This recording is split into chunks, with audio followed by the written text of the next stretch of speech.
This is live from my office. Thank you for listening, wherever that may be, on whatever platform you choose. Please subscribe, like, follow, stalk, whatever you need to do to let me know you want to be subscribed to Live from my office.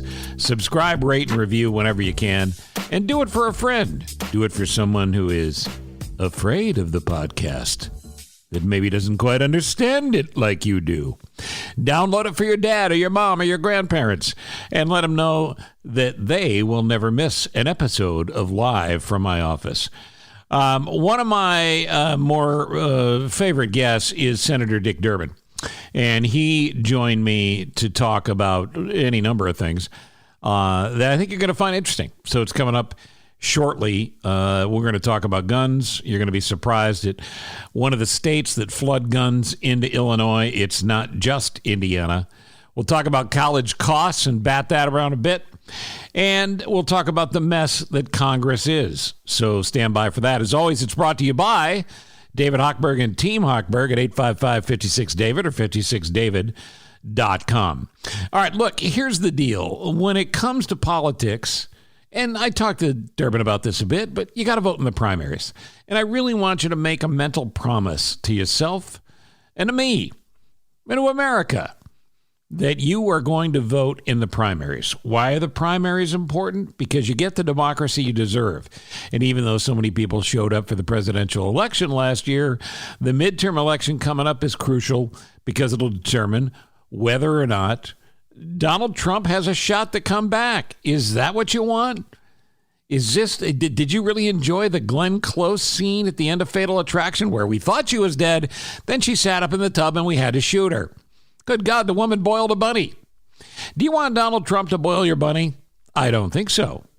The point is this: if you vote in the midterms and if you do the right thing and pick candidates wherever you are in America that actually represent your views, you can shut down this insanity that the Republican Party has turned into. There are very few people you can point to that are actual Republicans. There are trumpets and Trump. Well, I guess they'd all be trumpets, wouldn't they? They just follow Trump. And they're afraid of Trump, and it makes no sense. He's dead politically, and he's going to stay that way unless you decide not to get out and vote. Now, the whole country is gerrymandered, and these districts that are gerrymandered keep good people out. In Illinois, where I live, the Democrats have gerrymandered the state to a point where the maps, it looks ridiculous. It looks like broken glass, broken stained glass, where these districts are cut up into pieces to guarantee that the majority of Democrats will win their races. Well, that's exactly what the majority of the country has done with gerrymandered Republican states. It's bad for everybody. The Supreme Court has done a little bit to clear it up. If you ever get a chance to fight against gerrymandering, absolutely do it. And when you vote for somebody, make sure they understand you don't want gerrymandering. Because the crazy thought is you want to have a Congress that is composed of people that really want to do some good for you and not for them. I'm not saying that they should be elected to Congress, whoever they turns out to be, and that in doing that, they shouldn't be concerned about keeping their job. Of course they should.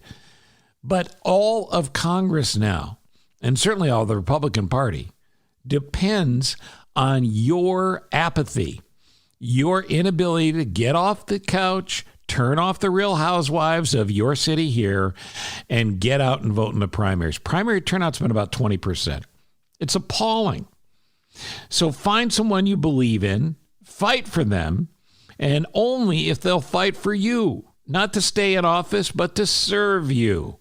Vote in the primaries. We're going to have a lot more of this in the weeks and months to come to talk about because we've got a long run up, but the time will fly, as you know. All right, let's do this. Let's take a break. We'll come back.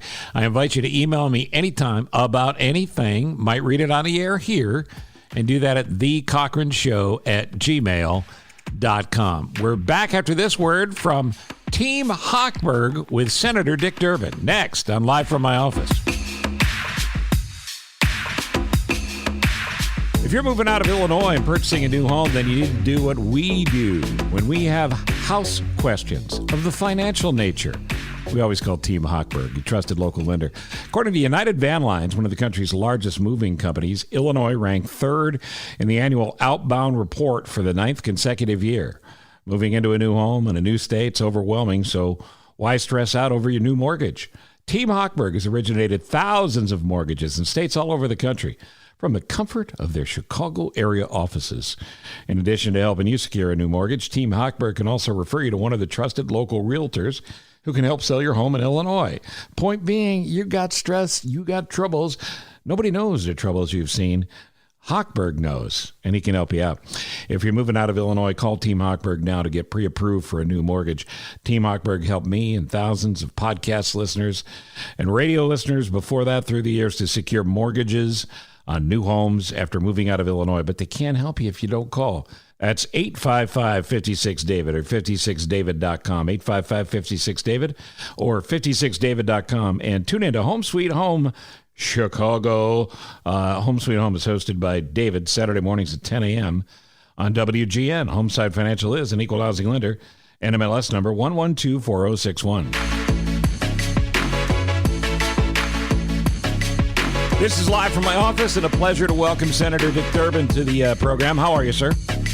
I'm great, Steve. How you doing? We're doing fine, and I know you're never busier than you've been now as Senate Judiciary Chair. It's a big job. We've got the Our Lakes Initiative, which I'm going to link some information to. It's a little deep to talk about in the short window we have here, but it's an important thing about making sure the communities with less resources get equal access to make sure our lake is viable for generations to come. But I want to start with the Biden trip. Did you feel like he had success when he stopped by Illinois? Yeah, I did. And I was kind of surprised. McHenry County, a county that went for Trump and is historically a red county, although there's some sign of life on the blue side. It was an interesting choice. And I asked the White House people, why'd you pick McHenry County, Crystal Lake? And they said, what it boiled down to is they've got a hell of a program there in the McHenry County Community College. In the last 5 years, while a lot of schools have seen declining enrollment, they've seen increases in enrollment. They're doing the right thing. They're offering training and education that lead to good jobs. Yeah, and it's crucial. I mean, it's just absolutely crucial, and we've talked about this before, but this is why I have so much positivity about President Biden, the right guy for the right time. He connects with people in a way that most presidents don't, and certainly not Donald Trump. So I was pleased to see how it went as well. Of course, one of the things that had to come up was crime in Chicago. This is your town. This is my town. And I'll give you just a little anecdote. I was supposed to have dinner with friends on Saturday night. A guy that's worked in the city for 20 years said, we need to do it in the suburbs. I don't feel safe in the city after dark anymore. We can't have that. Boy, we can't. And let me tell you, Steve, it's heartbreaking to think that over the weekend, 104 or 108, whatever the final count was, were shot, 19 killed. And it isn't just in Chicago, but it is in Chicago, and we should never avert our eyes from it. It's reality. It's happening in big cities across the nation. And I sat down, I had dinner with the Mayor Lightfoot, just myself and her. And I said, what is going on here? And she said, we are awash in guns. We have more guns than you can count. We're confiscating thousands of guns during the course of the year, and still on the street, if you hold up a $50 bill and say, I need a handgun, they say, can you wait 10 minutes? Yeah. Is that prevalent? And you just cannot ignore the reality that when you put that many guns out there, they're not for a good reason. It's not self-defense. It's not sport. It's not hunting. It's the kind of gangland craziness that we see leading to spraying bullets. They just recently had two federal law enforcement officials who were shot. And it appears that the excuse from the shooter, now that they found him, is, I thought those were gang members in that car. I didn't realize they were federal law enforcement. They're gang members. That's okay. You can fire away. That mentality. How do you break that? How do you break that? And does it impact quality of life? Since we seem to know statistically a good portion of these guns, maybe the majority are coming over the border from Indiana, is there no political pressure that Governor Pritzker could put on the governor of Indiana to summit this thing and shut it down to some degree? Well, that's exactly what the mayor and I discussed. Let's go to the sources. And they're not exclusively, obviously, Indiana. They include, of all places, like the second or third on the list for crime guns in Chicago, Mississippi. What? No idea. Yes, no idea. Mississippi, because there are no standards for sales. There are no background checks.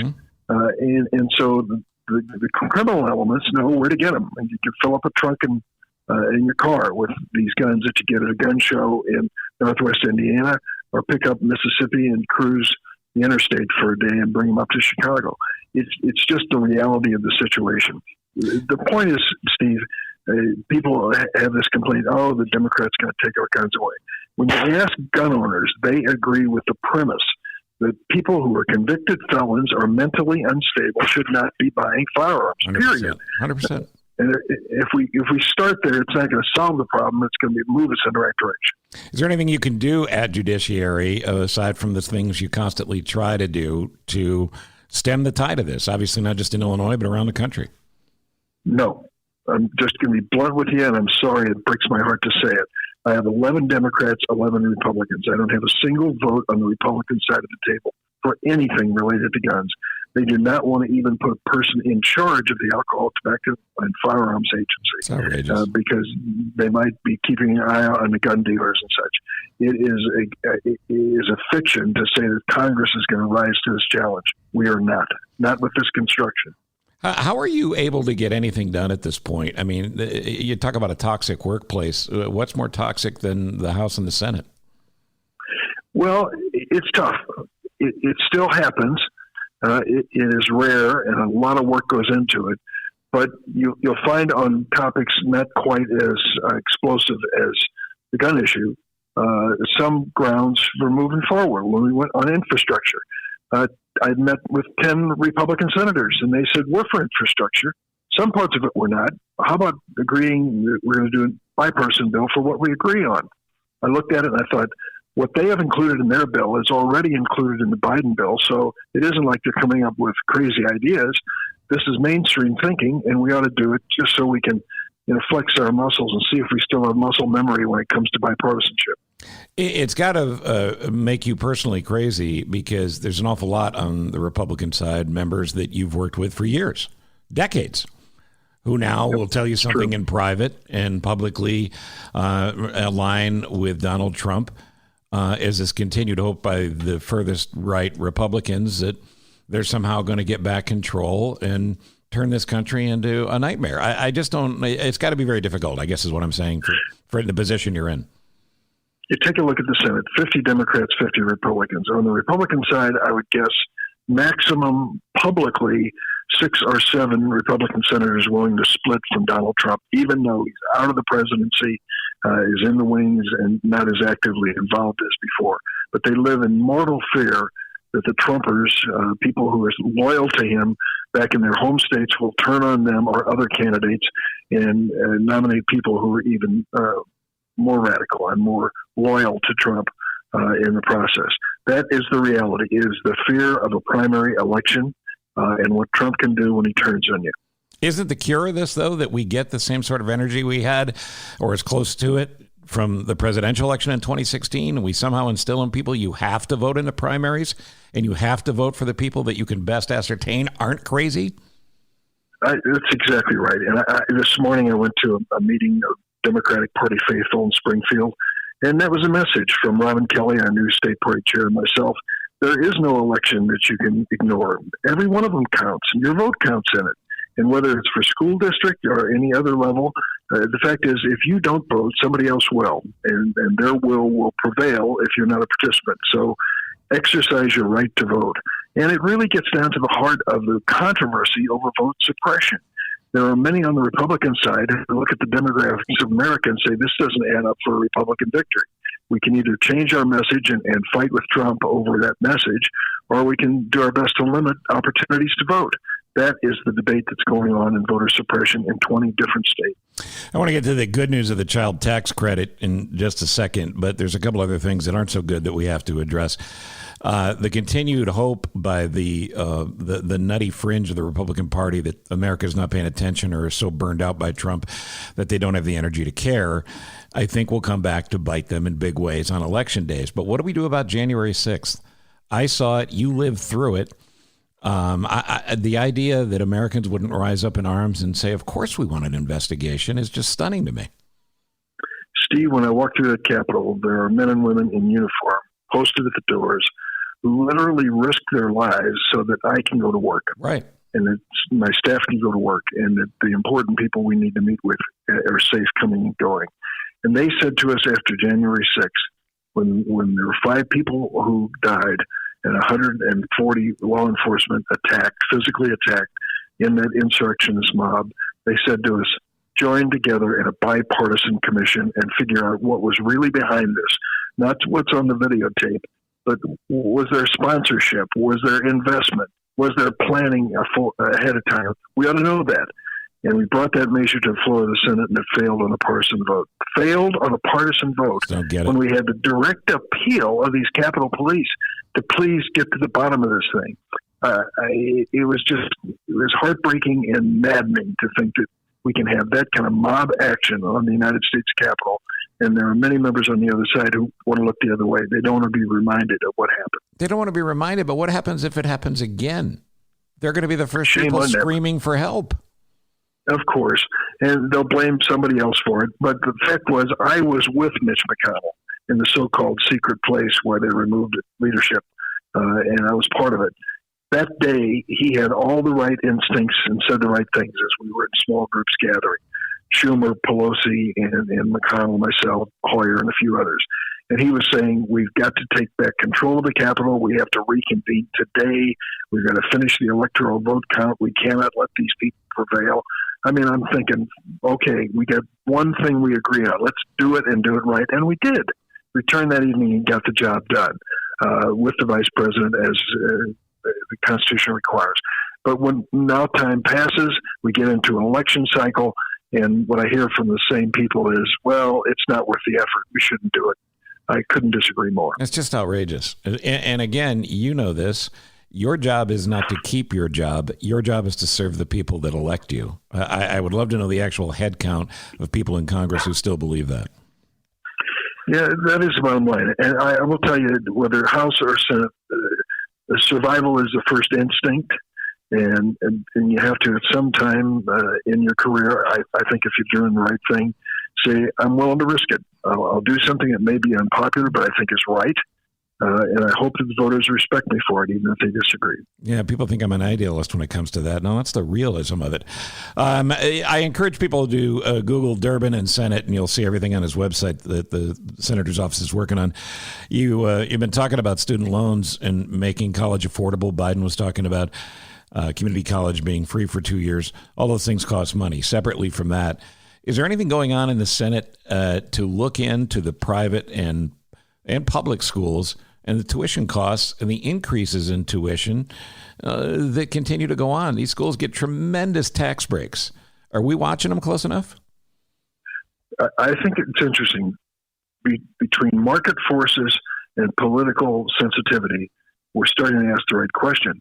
Because there was a time, and not that long ago, and it's still going, where young people fresh out of high school or at that age are saying, maybe it isn't the smartest thing for me to go deeply in debt and pick up that diploma.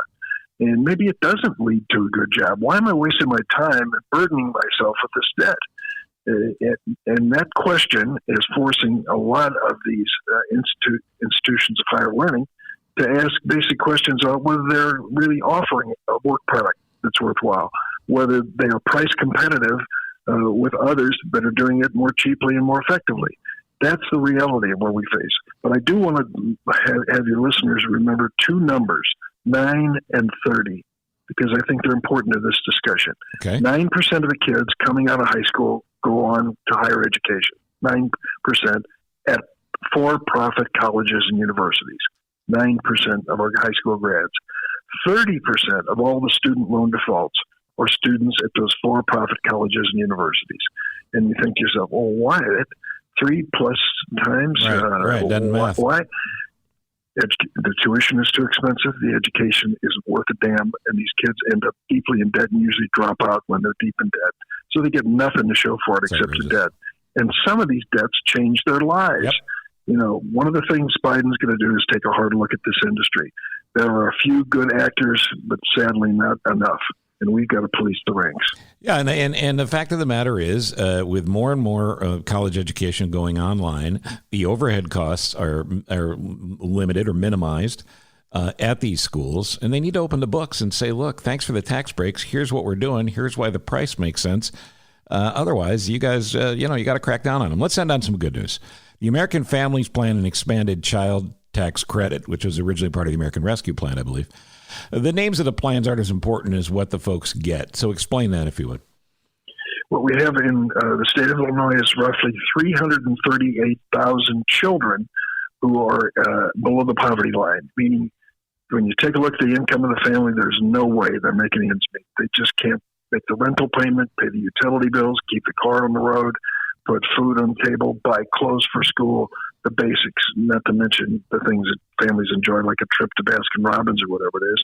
It's just not part of their lives. They're struggling. So we have a child tax credit. We've expanded it. And starting next week, people will be receiving additional money, those families with children below the poverty line and those who need help. And that, to me, is money well spent. We'll find out in a matter of several months what happens. But we think that can lift 40% or more of children in impoverished family situations above the poverty line. That's a big deal. It's a huge deal, and we will include notes on this conversation and links to where you can get more information on it. Senator Durbin, I, again, know how busy you are. I appreciate your time. We need you to keep up the fight, and let's just try to be optimistic in this country that we can turn this around because we have to. There's no other choice.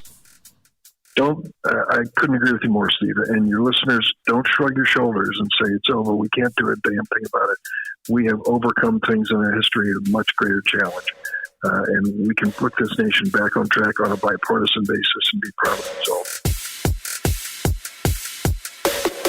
If you're purchasing a new home or refinancing your existing home, do what I've done, what my daughter has done on multiple occasions, what my sister's done. It's Team Hochberg, your trusted local lender. All David Hochberg wants to do is save you money.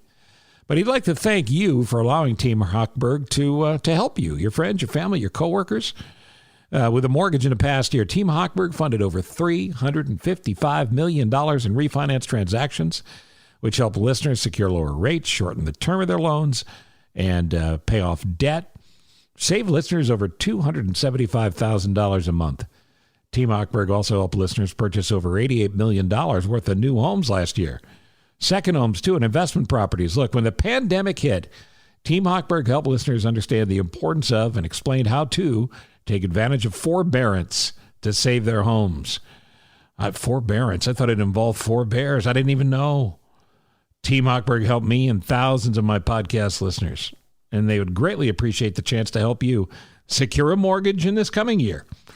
I mean, throughout the rest of 2021, because the sun came up, baby. Things are looking better. 855-56-DAVID, 56david.com. And we remind you, tune into Home Sweet Home Chicago, hosted by David, Saturday mornings at 10 a.m. on WGN. Homeside Financial is an equal housing lender, NMLS number 1124061.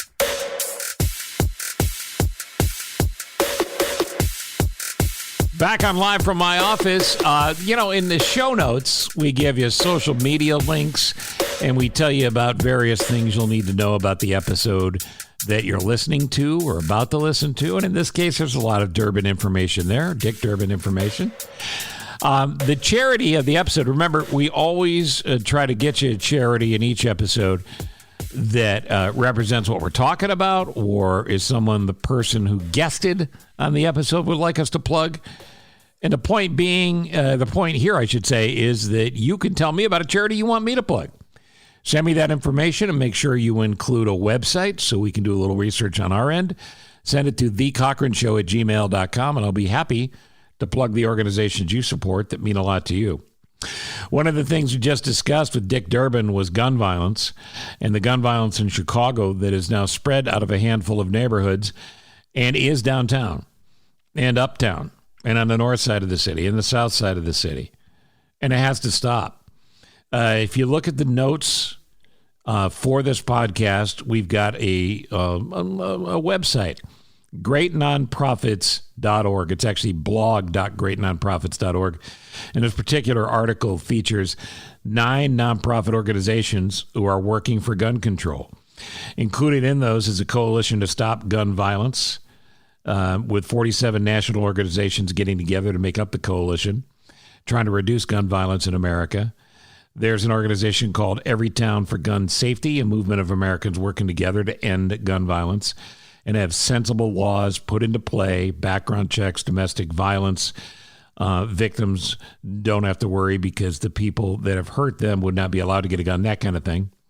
The Brady campaign, you remember the Brady campaign comes out of Jim Brady, the former White House press secretary, who was shot and seriously injured and would later arguably die from his wounds on that Ronald Reagan assassination attempt.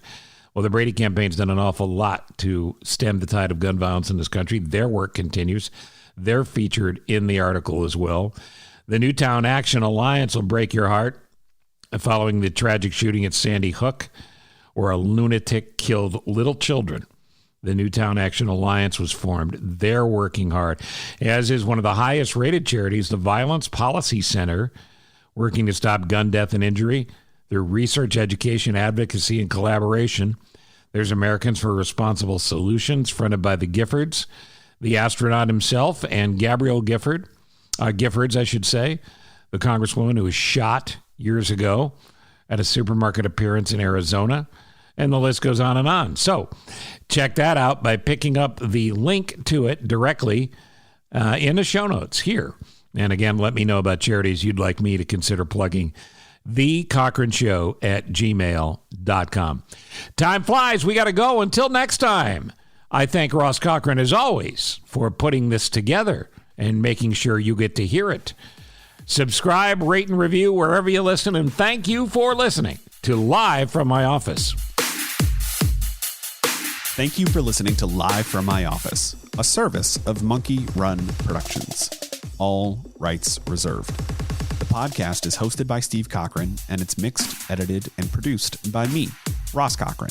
Steve is available for corporate speaking gigs. He would love to MC your event, and occasionally, he's funny. Thank you for listening. Head to cochranshow.com for more.